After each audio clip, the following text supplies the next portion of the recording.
Good morning बच्चों। आज investment of bank fund का जो ये पॉइंट है, इसका जो हम लोग आज बहुत ही क्रिटिकल पॉइंट की तरफ बढ़ रहे हैं, जो प्रॉपर्टी में दिया है, जो लास्ट में आपके मेथड ऑफ गिविंग सिक्योरिटीज, इसमें 3 दिया हुआ है, लायन, प्लेज एंड मॉर्गेज। इसके बारे में हम आपको बताएंगे और ये लगभग 2 क्लास में आपके जाएगा।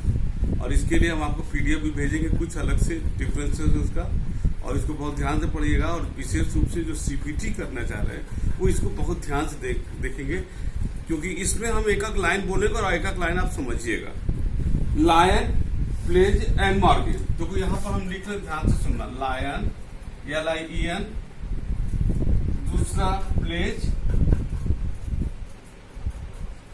और तीसरा हो गया मॉर्गेज।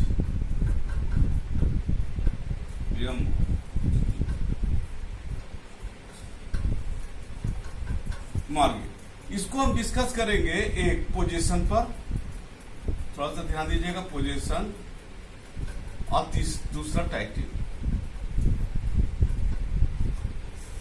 लाइन आपने पढ़ा भी होगा, पार्टनर्स लाइन आपने पार्टनरशिप में पढ़ा होगा। पार्टनर्स लाइन का मतलब होता है कि अगर जो भी पार्टनर है उसको अगर भुगतान नहीं हो रहा है आफ्टर रिटायरमेंट या डेथ, उसको नहीं भुगतान हो रहा है, तो वो जो है अपने हिस्से का, अपने at the time of binding of the firm, वो अपने हिस्से का, उसके पास जो भी सामान या अमाउंट या कुछ होगा, वो अपने जितना भी उसका अमाउंट ड्यू है उसको वो रोक सकता है। वहां पर अपने पार्टनरशिप में पढ़ा होगा, ठीक है ना। इसको लाइन वहां पर बताया गया है। यहां पर आपको ध्यान से समझना है कि लाइन क्या होता है।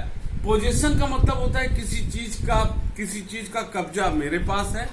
टाइटल का मतलब होता है मालिकाना पेपर। ध्यान देना, मालिकाना किसके हाथ में है। यहां पर जब हम मालिकाना बोलेंगे तो यहां पर किसके पोजीशन का मतलब हो गया कब्जा, और मालिकाना माने वो पेपर किसके हाथ में। तो यहां पर आपको ध्यान देना है कि जैसे लायन है, लायन में पोजीशन और ओनरशिप, ये दोनों ही पोजीशन और ओनरशिप, ठीक है ना, ये दोनों ही जो है आपके exist in the hands of owner the goods of the head as security to the outstanding debt of the owner. ध्यान दीजिएगा, क्रेडिटर वो होता है जो पैसा देता है, डेटर वो होता है जो पैसा लेता है, ठीक है ना। अब यहां पर जो है आपको जो ध्यान देना है यहां पर कि जिसके पास है position ownership exist in the hands of owner, जो उसका मालिक है उसी के पास रहेगा द गुड्स, ठीक है ना। तो ये पोजीशन और ये टाइटल, ये आपके पास डेटर के ही पास रहेगा, ठीक है। और इसको हम थोड़ा सा इसमें अब एलोबरेट करेंगे।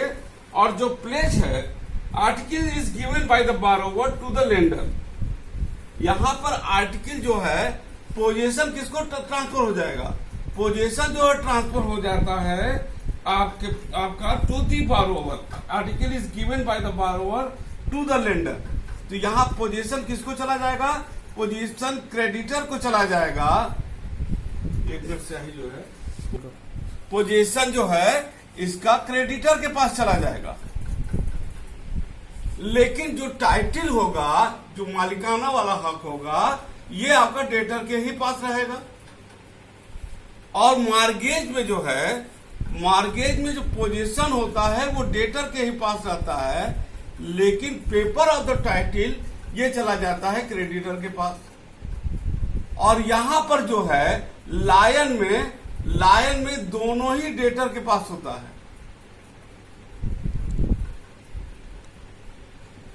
ठीक है ना। लायन में डेटर के पास दोनों रहेगा, ना पोजीशन ट्रांसफर होगा ना डेटर, बस वो एक पेपर लिख करके दे दिया जाता है कि बैंक को, कि साहब जैसे मान लीजिए कि आप देखते होंगे कि बैंक के संदर्भ में जो गोदाम होता है, गोडाउन होता है, उस पर लिखा होता है हाइपो 2।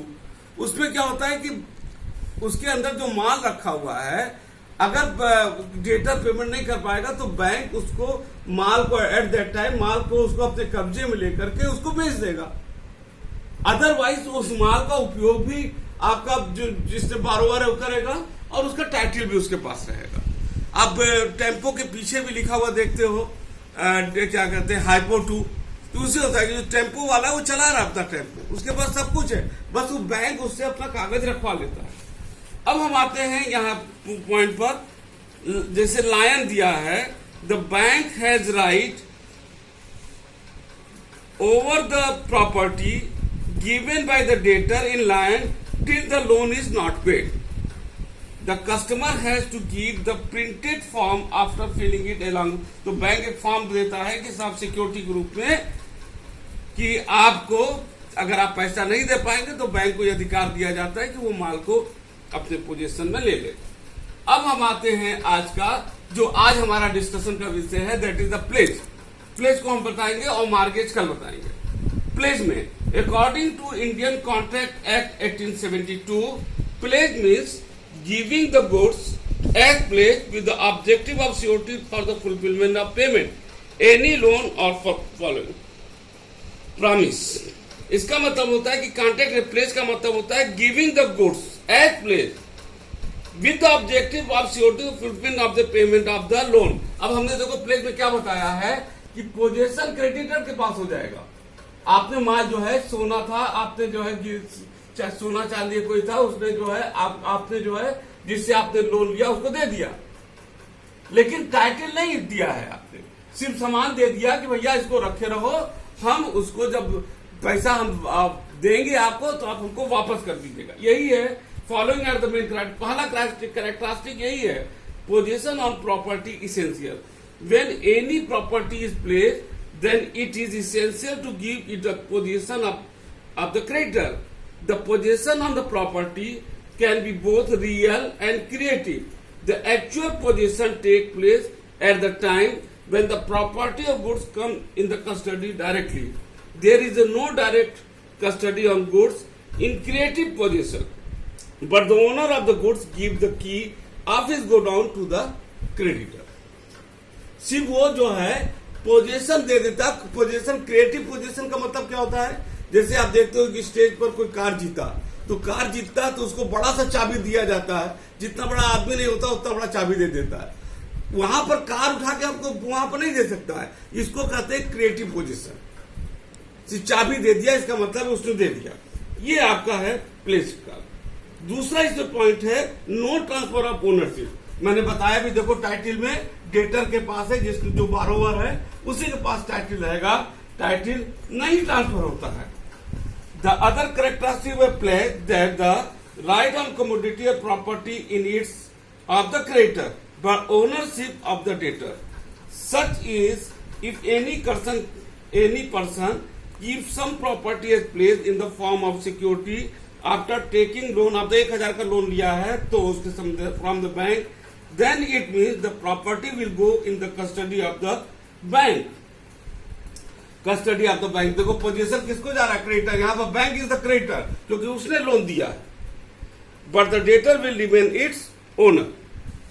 तीसरा पॉइंट है right to the sale of the property.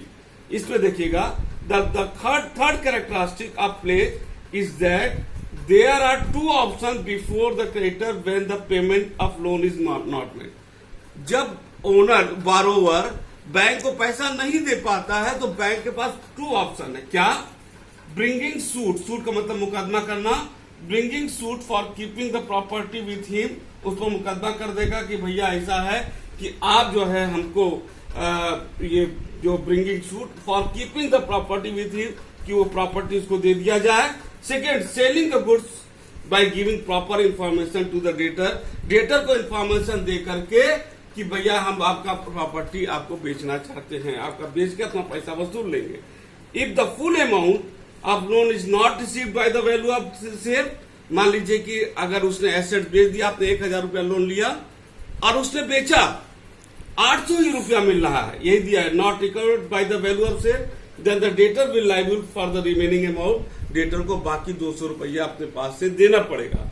Vice versa, अगर आपका एसेट 1000, आपने 1000 रुपया लोन लिया था और आपने उसका एसेट बेच दिया और 1200 रुपया बेचने से मिलता है, तो बैंक सिर्फ अपना 1000 रुपया वसूलेगा, 200 रुपया डेटर जो बारोवर था उसको दे देगा। If the value of sale is more than the loan, then the debtor will have the right over the additional money and the bank has to return it to them. Any person who has the legal right on the property, that is the right is not acquired illegally or due fraud, has the right to place the property. यहाँ का मतलब होता है कि जो भी है any person, उसके पास वही उसको प्लेस कर सकता है जिस पर उसका लीगल उसका राइट हो, मतलब वो उसके नाम से हो और किसी भी प्रकार का टाइटल डिस्प्यूट नहीं होना चाहिए, ठीक है ना, वही उसको प्लेज कर सकता है। ये आज हमने बता दिया था आपको क्या कहते हैं प्लेज का। और अब कल के क्लास में हम आपको बताएंगे मॉर्गेज। लाइन तो हम आपको बता ही चुके हैं। लाइन का मतलब होता है जैसे पोजेशन और डेटर, ये दोनों आप उसी के पास होता है। बस यहां पर ये होता है कि in certain case the borrower is not able to return the amount, तो बैंक इन दैट केस जो है उसके सामान को उसको अपने कब्जे में लेकर के उसको बेच देगा। बाकी समय टाइटल और ओनर दोनों, बस खाली यहां पर for the outstanding amount bank जो है उससे एक एफिडेविट बनवा के अपने पास रख लेता है कि जब वो नहीं दे पाएगा तो उसका प्रयोग कर सकता है। तो आज हमने लायन और प्लेज बता दिया और कल हम आपको बताएंगे मॉर्गेज क्या होता है। बाकी के लिए तब तक के लिए थैंक यू।